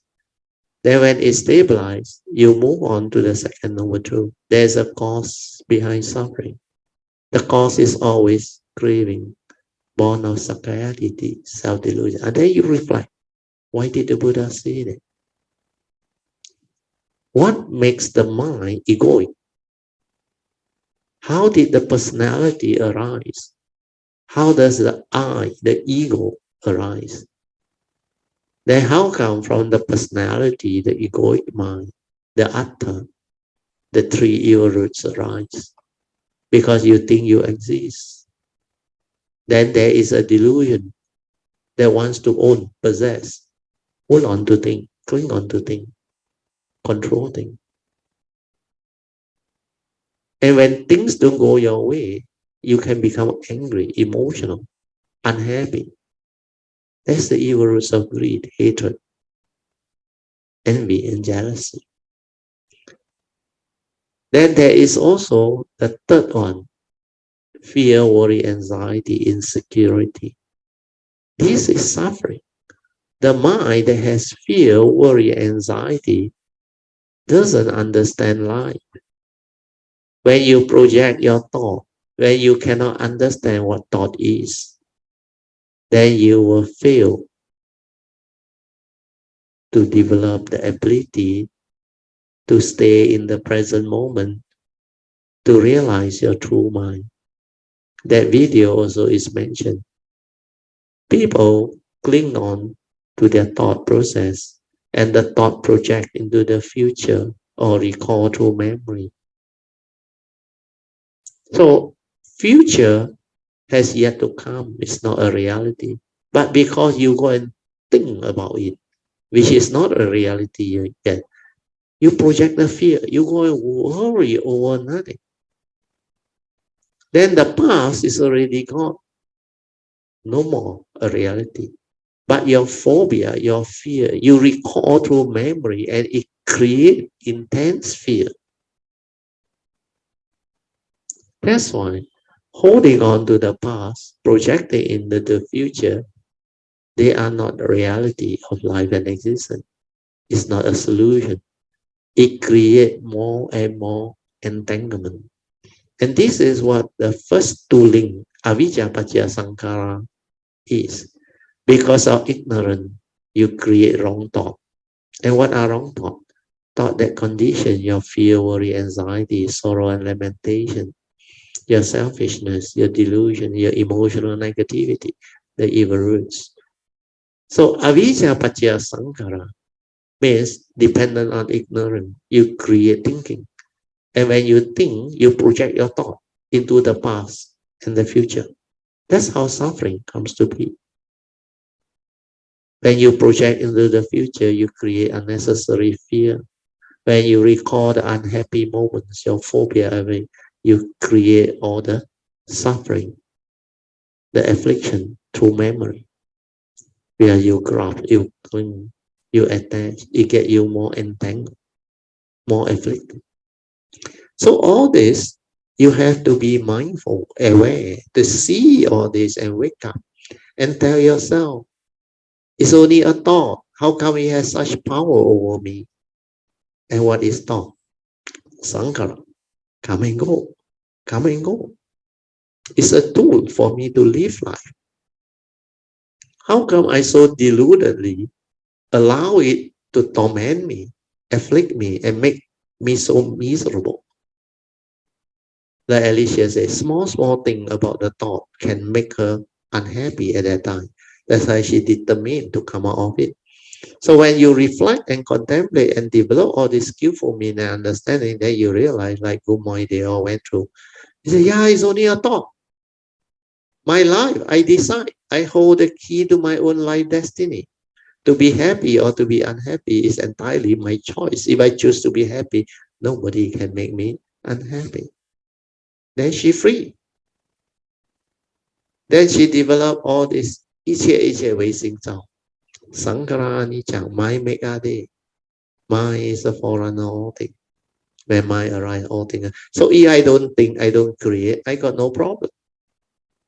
If I am not deluded, then I got no problem. This form of mind is a vehicle and a tool for me to come to live life, to use. Like the thought. It's a tool for me to experience life, live life. So I use it to create right thought, to create wholesomeness, virtue, goodness. I must not use it negatively, like the knife, to harm yourself, to hurt yourself, to hit out at others. That is a wrong way of using that tool.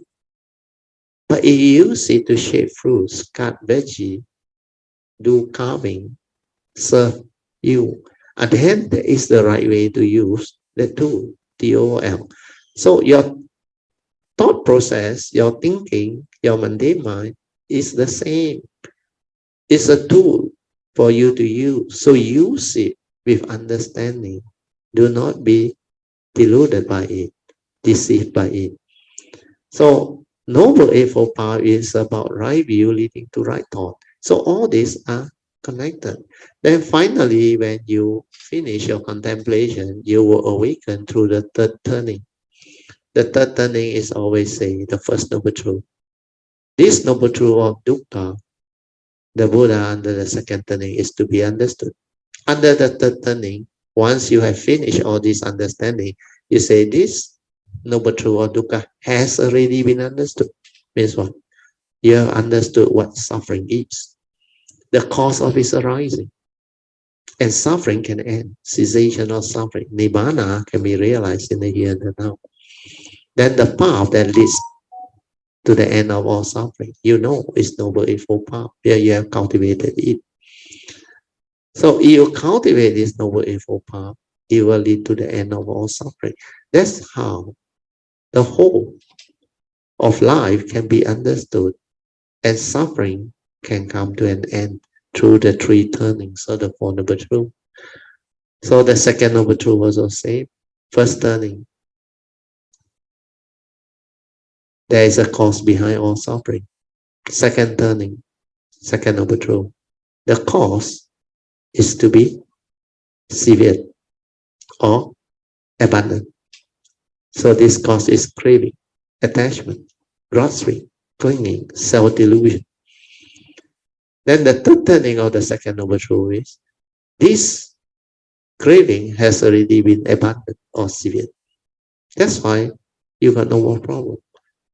Then the third Noble Truth, that talk about the cessation of dukkha, enlightenment in the here and now, suffering need not be. So the first turning, the Buddha said, there is a noble truth that explains enlightenment in the here and now. Suffering need not be, because this nibbana is possible. Then under the second turning, the Buddha, this enlightenment, which is nibbana, is to be realized. That's why you have to realize it. Under the third turning, it has been realized. So the fourth noble truth also the same. There is a path, the Buddha said, namely the noble eightfold path. If you cultivate this noble eightfold path, it will lead to the end of all suffering. So this is the beauty of this teaching. Then under the second turning of the fourth noble truth, he said this noble eightfold path is to be cultivated. Means understanding it alone is not enough, not like the first noble truth. You need to cultivate it until it has become a part of you. The noble eightfold path factor is an embodiment within you. That's why I always say, whatever meditation you do or cultivation you do, if it doesn't bring you back to the noble eightfold path cultivation, that is not the meditation as taught by the Buddha. You must have the right view, right thought, right speech, right action, right livelihood, for right effort, right mindfulness and samadhi. This noble eightfold path factor, you must have them, the embodiment. Then finally, the third turning of the fourth noble truth, this noble eightfold path has already been cultivated. Means you have completed. That's how the three turnings of the Four Noble Truth is so important, so beautiful. Even the Buddha, under the Dhammacakkappavattana Sutta, the first sermon, he said, he himself, even he himself as a bodhisattva at that time, he also had to understand this Four Noble Truth in these three turning and 12 aspects before he can proclaim to be the enlightened one. So all these are so beautiful. That's why for today's sharing, we should thank Alicia for bringing out the condition and for me to share this again so that the whole understanding can be there. The three turning of the Four Noble Truth is very beautiful. Sanchon Falun, Susandi. So hopefully with this, you all can develop clearer and more stable understanding. Then the whole cultivation, the big picture can be seen. So this is most beautiful. Once again, thank you, Alicia. Sadhu. So 清楚了吗？Sadhu Brother 非常敬感恩的。Sadhu，就是其实在之前我在 cultivate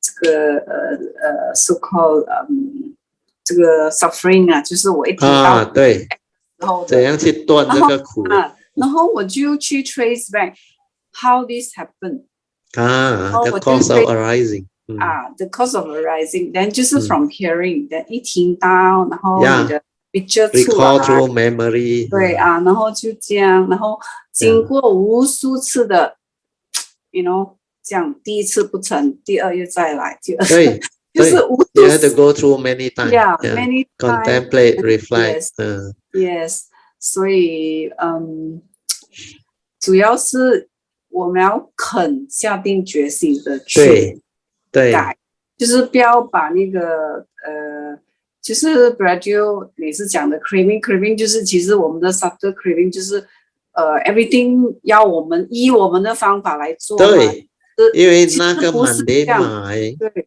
which is egoic is very very cunning the possessiveness the attachment the craving the grasping the clinging everything also 他要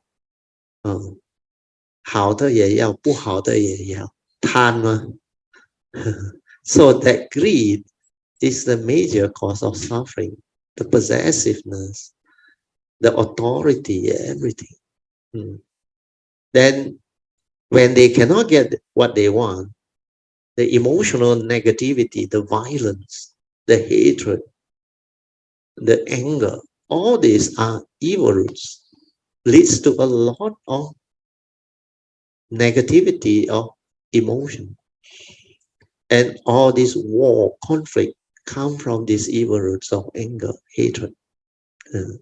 Then finally, of course, out of fear, insecurity, they preempt things like the Americans.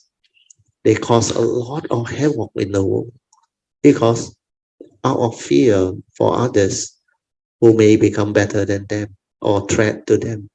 They feel so insecure about the whole world.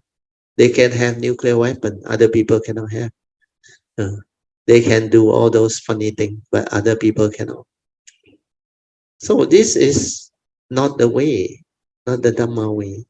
The Dhamma way is to develop wisdom, understanding, avoid conflict, develop more and more understanding, and be a blessing to all, so that humanity can have better condition to understand life, to live life, so that there will be more and more peace and order in the world. Less and less pollution, suffering, and misery. So when it comes to true humanitarian work, compassion, loving kindness, the world is still lacking. Because most of the politicians don't believe in all this. They believe in money, power, wealth, and all those things. To them, it's all selfishness, motivated by greed. Then they are very arrogant, full of ego. You don't agree with them, they can sanction you, they can create a lot of problems for you. So the way they do things is without understanding and wisdom, and very, very negative in this approach. That's why without Dhamma, it's very difficult to have people who can really be a blessing to the world, to humanity. So all this is related to life, to existence. So 很好啊 Alicia, Sadhu. Sadhu, 感恩 Brother Jiu. So 感恩。 Actually, 当我在 cultivate 的时候，我 I mean 有时我会 like you know 我做不到的时候哈，然后我的里面的就是会讲就是发出一个就是我会就是很臣服的我 I go to the Buddha for the refuge, you know, like so 他就自己发出来做讲3 times I go to the Buddha for the refuge. 你自己会去做的。对，所以我觉得哇，真的是不可思议啊！就是很感恩，因为佛菩萨一直在guide我们，一直在。对。哇 That's why 三宝 the triple gem is very important. You must cultivate affinity with them. You must take refuge and develop affinity. Wow, Manyan put a heart there. Manyan must have rejoiced. The heart disappeared, Manyan. What happened, Manyan? Okay, Sadhu Brother， 我Sadhu 到这边感恩大家。可以感恩。So let us rejoice. Sadhu. Let us rejoice with the good sharing. Yeah, Manyan, just now you put the heart there. What happened? The heart will disappear by itself. I think I didn't take it back. After a while, I think so. It will go off by itself. Yeah. So you rejoice with the sharing just now. Yes. Sadhu. Because listening to Alicia share her experience, when she talked about the part, you know, she want to overcome her suffering. Yeah. Actually, I also want. And very good, Sadhu. Did tears come out from your heart or your eyes? No, but not strong enough yet. When the tears come out, then it becomes very strong. Like PG's case, the tears will really come out. Because when you can feel how people are motivated to actually free their mind, to liberate their mind, to severe all suffering, then that thing becomes very strong. But good enough, at least it reminds you of the need to do that. Sadhu to you. Yeah, I actually can identify myself with what Alicia said when she said that small thing surrounding her, but she get affected. I also sometimes feel like that, like I think that that's why she determined to free. She said, "It's small thing like that also can affect you. Means you don't have the Dhamma yet." That's why she determined. Then she go and listen to Dhamma, reflect, contemplate, straighten her view. Then do it over many times. Every time she reflect to find out why is the mind still like that. That's why you don't do that. There is no cultivation at all. It's just theory, and it cannot apply to real life situation because you can feel it. It still annoy you and cause you suffering. Yes. And you become more sensitive initially when you have the ability or mindfulness to see. Because a lot of people who started their cultivation, they don't know all this. Then when they develop some form of, I won't say stable mindfulness, but ability to be aware of their own negativity, suffering and all that, then they become like very panicky, fearful, worry. Ayo, I got so much dirty thought. I got so much craving. I got so much attachment. Small thing also irritate me. Actually, there is a good sign.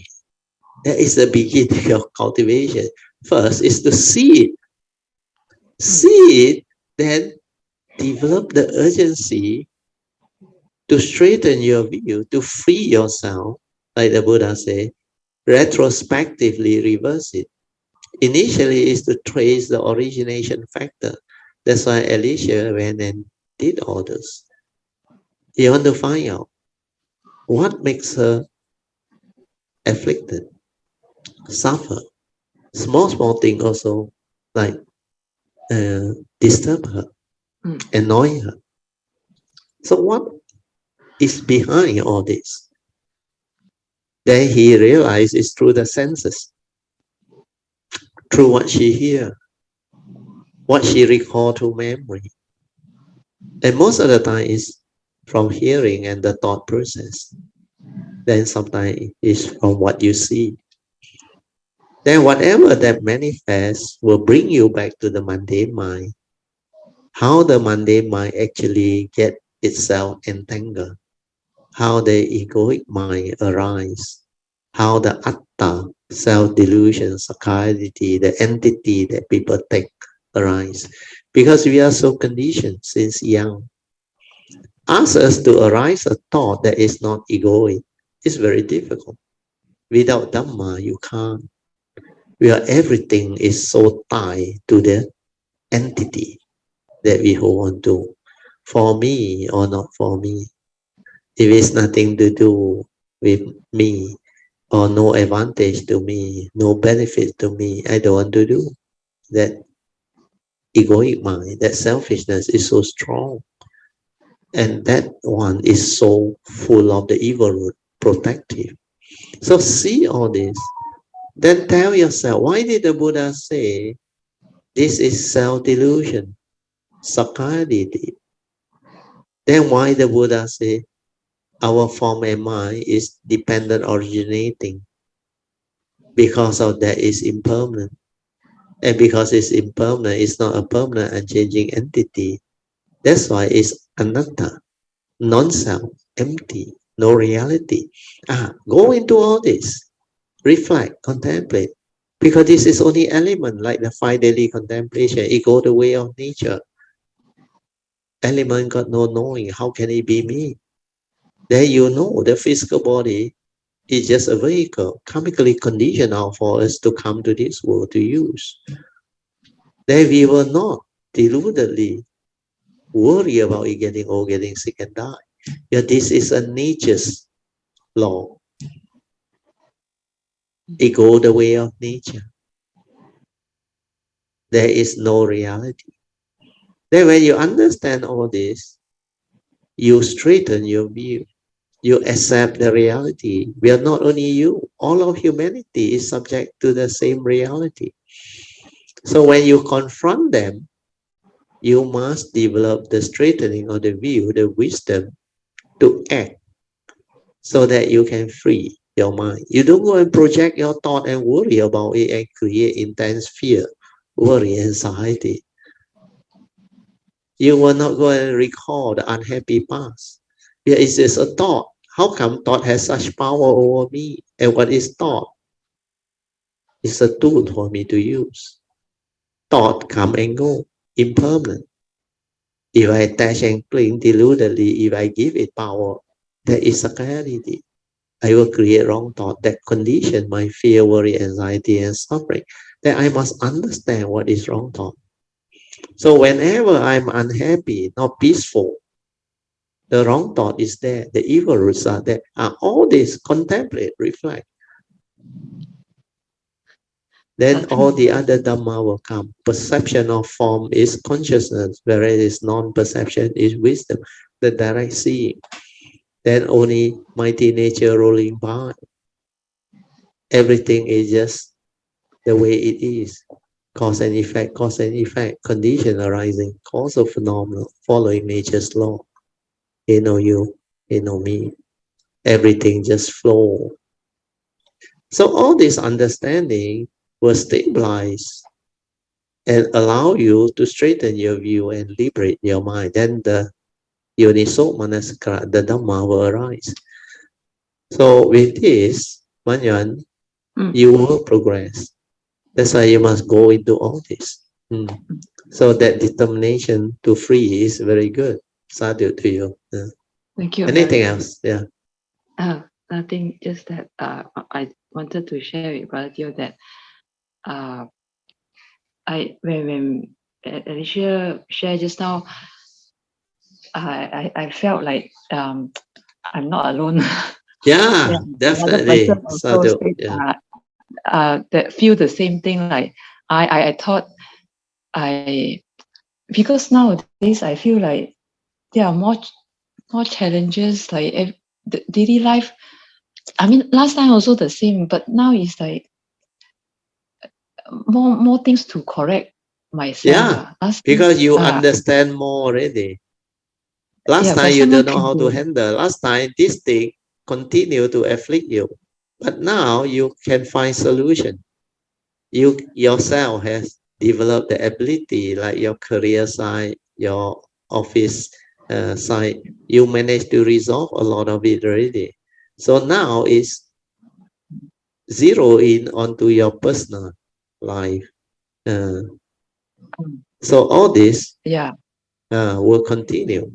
And it will become more and more beautiful. That's why, like Alicia say, you have to contemplate, reflect, and try it many times until that sankhara activity is being resolved, until you have the understanding to break free. So all this can happen. Yeah, Brother, I will do that. I will do that. Sadhu, very good. Okay. Thank you for the good sharing. Sadhu. Sadhu.